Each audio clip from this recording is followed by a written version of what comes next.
sitting backstage. All right, my mentee was already presented her Core Value Award at the Early Bird 2018 graduation on July 3rd, 2017, but Alicia LaMagdalene wrote the speech for that one, probably better than mine, but I get my chance today.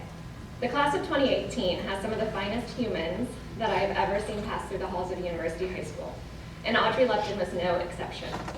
It was not uncommon for Audrey to be sketching, painting, or cross-stitching while we chatted during our mentor meetings, so I was able to see her creativity firsthand.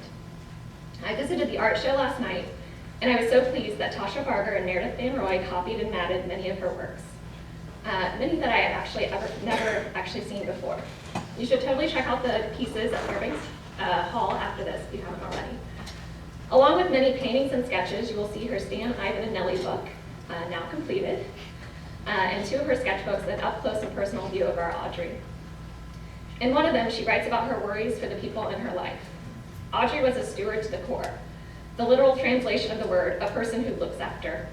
And Audrey did look after. She was concerned about her school community, but also those miles away from her, including 11-year-old Ellie in Boston. In fact, she served on the stewardship committee at our school.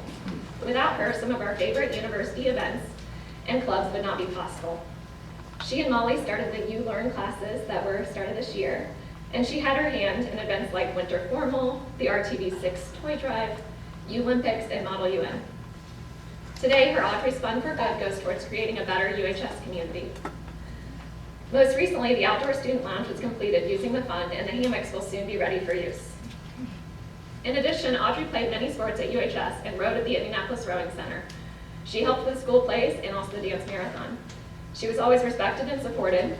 She always respected and supported her classmates, teachers, coaches, and teammates, and was, without a doubt, committed to excellence in every aspect of her life.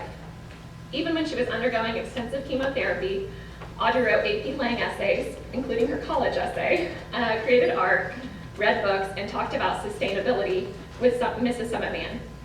She was passionate about helping the world around her. She wanted to bring recycling bins to Riley Hospital, which, as I mentioned last week during a morning meeting, she was recently successful in doing. And she frequently worked at the Horizon Summer Camp for underserved IPS students at St. Richard's School. Speaking of Audrey's former school, St. Richard's, Tasha Barger and many of our students are currently painting a mural with the elementary students in the St. Richard's cafeteria using some of Audrey's sketches that you can see in her books. I was lucky enough to see this mural in process this week on Wednesday. How quickly that happened. In Audrey's handwriting, there's a large quote by Maya Angelou that says, "I've learned that people will forget what you've said, people will forget what you did, but people will never forget the way you made them feel." All of us in this room that were lucky to know, that were lucky enough to know Audrey are better people, having known her, and we will never forget the joy that she brought to our lives. With that, I would love to re-present a University High School Core Value Award to Audrey Lupton. Accepting the award are her parents, Suzanne and JB.